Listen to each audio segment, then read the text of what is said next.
गढ़चिरौली में कल मुख्यमंत्री देवेंद्र फडणवीस के सामने भारत के टॉप नक्सली कमांडर भूपति की पत्नी तारक्का सदम ने भी सरेंडर किया था।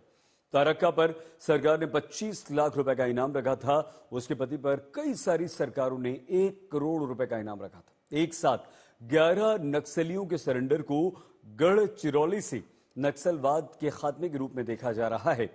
आज प्रधानमंत्री नरेंद्र मोदी ने देवेंद्र फडणवीस की गढ़चिरौली में किए जा रहे काम को लेकर तारीफ की।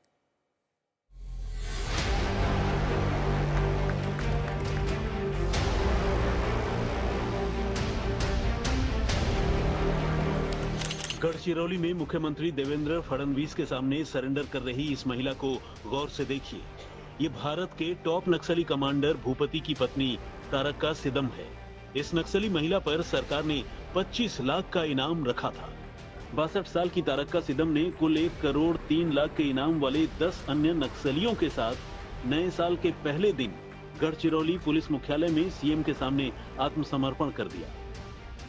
देखिए, ऐसा है कि ये जो इलाका है गढ़चिरौली का, जहाँ हम लोग खड़े हैं, यहाँ पर आने के लिए रास्ता भी नहीं था और यहाँ पर पूरे तरीके से माओवादियों का डोमिनेंस था। आज उस डोमिनेंस को समाप्त करते हुए यहाँ पर 2 बड़े आउटपोस्ट हमारे तैयार हुए हैं और सीधा छत्तीसगढ़ से जोड़ने वाला रास्ता और पुलिया यहाँ पर तैयार हुआ है। एक प्रकार से 75 वर्षों के बाद यहाँ के लोगों को एसटी बस क्या होती है, स्टेट ट्रांसपोर्ट की बस, वो देखने को मिलने वाली है।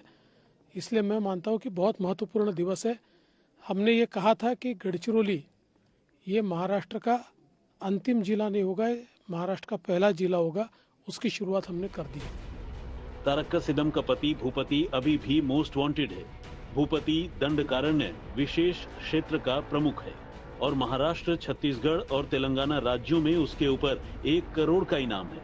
तारक्का सिदम का आत्मसमर्पण नक्सलवाद के लिए एक बड़ा झटका है, क्योंकि करीब 4 दशकों से नक्सल कैडर के रूप में इनका ग्रुप सक्रिय था। अब ये लोग मुख्य धारा में समाज के साथ जुड़कर अपना सकारात्मक सहयोग दे सकेंगे। साल के पहले ही दिन महाराष्ट्र के मुख्यमंत्री सीएम देवेंद्र फडणवीस महाराष्ट्र के नक्सलवाद से प्रभावित इलाका गढ़चिरौली पहुंचे। वहां पर उन्होंने बहुत से नई योजनाओं का अनावरण किया। वहां पर उन्होंने अति दुर्गम इलाकों के लिए बस सेवाएं शुरू करवाई।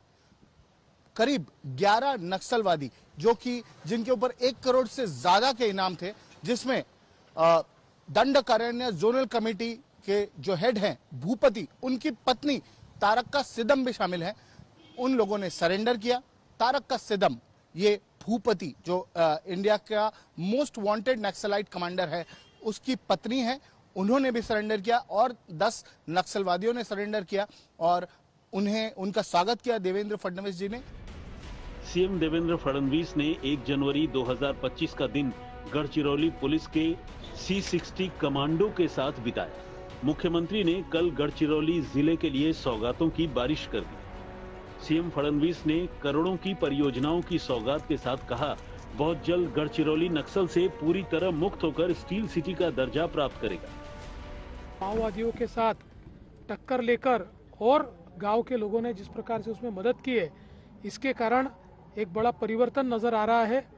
आज हम लोगों ने पेनगुंडा में भी एक नया आउटपोस्ट चालू किया है, जिसके कारण पूरे तरीके से जहां माओवादियों का डोमिनेंस था, वहां पर हमारा सरकार का, पुलिस का डोमिनेंस दिखाई पड़ता है। लोग सामने आए हैं, लोगों ने ग्राम सभा के ठहराव करके हम नक्सलियों के साथ नहीं, हम भारत के साथ है, भारत के संविधान के साथ है, महाराष्ट्र में हम लोग साथ में है, इस प्रकार के उन्होंने प्रस्ताव पास किए हैं। मुख्यमंत्री ने पुलिस बल के लिए एक नए हेलीकॉप्टर हैंगर का भी उद्घाटन किया। साथ ही कई नक्सल विरोधी अभियानों में पराक्रम दिखाने वाले C60 कमांडो को सम्मानित भी किया। गढ़चिरौली रेड कॉरिडोर में नक्सलवाद से प्रभावित जिलों में से एक है और C60 कमांडो जिले में नक्सलवाद से निपटने के लिए बनाई गई एक विशिष्ट सेना है। बुधवार को फडणवीस सीधे ताड़गुड़ा ब्रिज पहुंचे, जहां उन्होंने गट्टा, गरदेवरा, वांगेतुरी सड़क और ताड़गुड़ा ब्रिज का उद्घाटन किया। पेनगुंडा में उन्होंने नक्सल प्रभावित इस सुदूर क्षेत्र में जवानों और ग्रामीणों से बातचीत की। फडणवीस नक्सल प्रभावित इलाके में जाने वाले पहले मुख्यमंत्री भी बन गए। उन्होंने आजादी के बाद अहेरी से गरदेवड़ा तक पहली बस सेवा का उद्घाटन किया और खुद बस में यात्रा की। उन्होंने लॉयड्स की कई परियोजनाओं का भी शुभारंभ किया, जिससे 6,200 करोड़ रुपए का निवेश हुआ और 4,000 से ज्यादा लोगों को नौकरियां मिलेंगी। माइनिंग कंपनी लॉयड्स ने श्रमिकों और पूर्व नक्सलियों को 1,000 करोड़ रुपए के कंपनी शेयर देने का कार्यक्रम शुरू किया। उन्होंने लॉयड मेटल की जो कंपनी है उनके बहुत सारी योजनाओं का आरंभ किया, जिसके तहत करीब 1,000 लोगों को वहां पर रोजगार मिलेगा। लॉयड मेटल्स ने करीब 1,000 करोड़ के शेयर्स अपने वर्कर्स में और जो रिहैबिलिटेटेड पुनर्वासित नक्सलवादी हैं उनके बीच बांटे। मुख्यमंत्री देवेंद्र फडणवीस का यह कहना था कि अब गढ़चिरौली की प्रगति को कोई नहीं रोक सकता है। गढ़चिरौली एक प्रगतिशील जिला बनेगा, नक्सलवाद का अंत होगा। जो उत्तर गढ़चिरौली का इलाका है वहां से नक्सलवाद साफ किया जा चुका है और जो दक्षिण का इलाका है वो भी जल्द ही नक्सलवाद मुक्त हो जाएगा।